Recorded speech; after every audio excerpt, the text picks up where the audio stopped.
Welcome to Sangeeta kitchen. Sangeeta কিচেনে আপনাদের সামনে আমি আরেকটি খুবই স্বাস্থ্যকর রেসিপি নিয়ে হাজির হয়েছি। অনেক সময় মনে হয় যেন বাটাবুটির ঝামেলা ছাড়া পাতলা ঝোল খাই, সেই সব রেসিপি আমি আপনাদের সামনে দেখাই। দেখুন, এরকম একটা রেসিপি আমি আপনাদের সামনে নিয়ে আজকে হাজির হয়েছি। সেটা হচ্ছে, দেখুন, মৃগেল মাছ দিয়ে, জ্যান্ত মৃগেল মাছ দিয়ে মশলা ছাড়া এইভাবে একটা বড় মৃগেল মাছ আমি নুন হলুদ মেখে রেখে দিয়েছি। তার সঙ্গে দেখুন লাগবে পেঁপে, এরকম করে কেটে নিয়েছি, আর কুমড়ো এরকম বড় বড় সাইজ করে কেটে নিয়েছি। দেখুন, কুমড়োটা একটু অনেক সময় যেসব কুমড়ো একটু কাঁচা এবং একটু টেস্টি হয়, সেই কুমড়োগুলো দেখলেই অনেক সময় বোঝা যায়। চোখলা শুদ্ধ সেই কুমড়োগুলো কেটে নিয়েছি, আর টমেটো আর চেরা কাঁচা লঙ্কা। একেবারে সাধারণ একটা ঝোল, স্বাস্থ্যকর খুবই। দেখুন আমি এবার এটাকে কীভাবে রান্না করি। এবারে আমি কড়াইতে তেল দিয়ে নিয়েছি। ঝামেলাবিহীন মাছের ঝোল কীভাবে করতে হয় আমি আপনাদের সামনে দেখিয়ে দিচ্ছি। কড়াইতে তেল দিয়ে নিলাম, তেলটা গরম হয়ে যাবে। কোনো মশলা ছাড়া ঝোল কী করে তৈরি করতে হয় আপনাদের দেখাচ্ছি।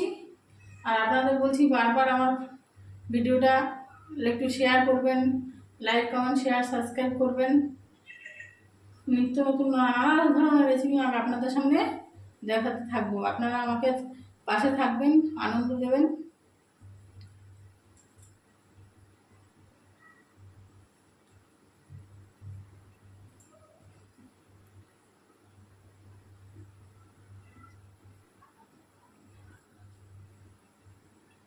তেলটা গরম হয়ে গেছে, এবার আমি মাছগুলোকে ভেজে নেব।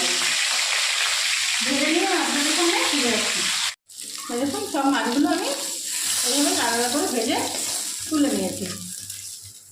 সব মাছ এইভাবে সুন্দর করে ভেজে তুলে নিয়েছি। এবার একটা শুকনো লঙ্কা ফোড়ন দিয়ে দেবো, একটু কালো জিরে,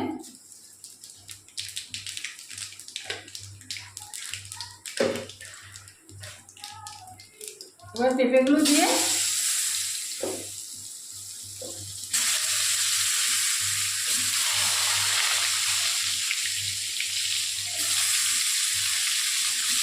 দিয়ে দেবো টমেটো। এবার এটাকে নুন দিয়ে একটু ভালো ভালো করে নেব। কোনো মশলা লাগবে না, সম্পূর্ণ বিনা মশলায় এই রান্নাটা তৈরি হবে। দিয়ে দেবো একটু হলুদ,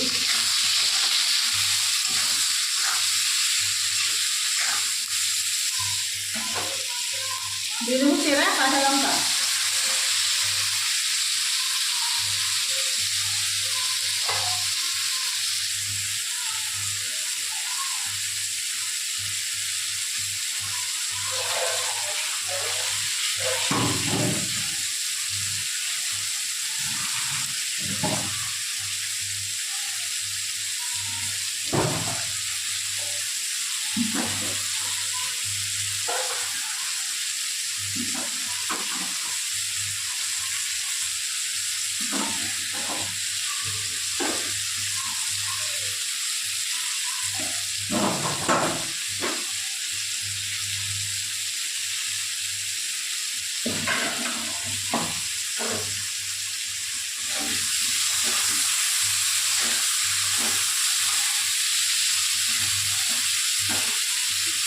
এবার দিয়ে দেবো কেটে রাখা কাঁচা কুমড়োগুলোকে।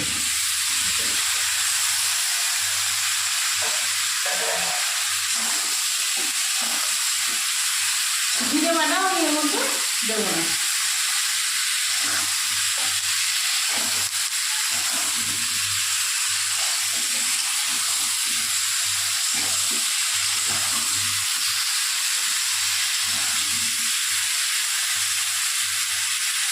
একটু ভালো ভালো হোক।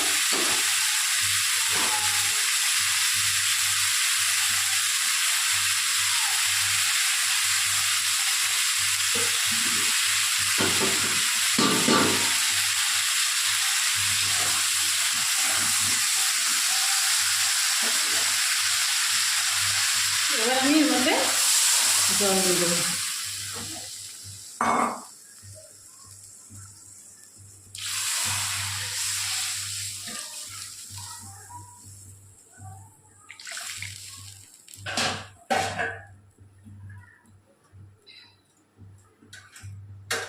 খুব জোরে এই জলটাকে আমি 10 মিনিট ফুটিয়ে নেব। ফুটিয়ে নিয়ে আপনাদের সামনে ফিরে আসছি। এই দেখুন মাছটা দিয়েও আমি আর 5 মিনিট ফুটিয়ে নিয়েছি। পাতলা ঝোল একদম হবে, একদম বিনা মশলায়। কুমড়োটা একটু ভেঙে ভেঙে যাবে, ঝোলটা যাতে ঘন হয় এরকম পাতলা ঝোল। মশলা ছাড়া অনেক সময় রান্না করতে ভালো লাগে না, এরকম টিপস আমি আপনাদের সামনে দিতে থাকবো। আর এই ঝোলটা খুব স্বাদ হয়, কিন্তু ঝোলটা খুব জোরে জোরে ফোটাতে হবে, মানে লো ফ্লেমে নয়, যেন ঝোলটাই স্বাদ হয়। আর জলটা যত ফুটবে ঝোলটা তত স্বাদ হবে। এবার আমি যেহেতু পাতলা ঝোল, এবার নুনটা আমি আপনারা একটু দেখে নেবেন, দেখে নিয়ে এবার আমি গ্যাসটাকে বন্ধ করে দিয়ে একটা পাত্রে ঢেলে নেব। ভিডিও যদি ভালো লেগে থাকে লাইক করবেন, কমেন্ট করবেন, শেয়ার করবেন, সাবস্ক্রাইব করবেন। নিত্য নতুন ভিডিওর আপলোড পেতে পাশে থাকা বেল আইকন টিপে দেবেন। ধন্যবাদ।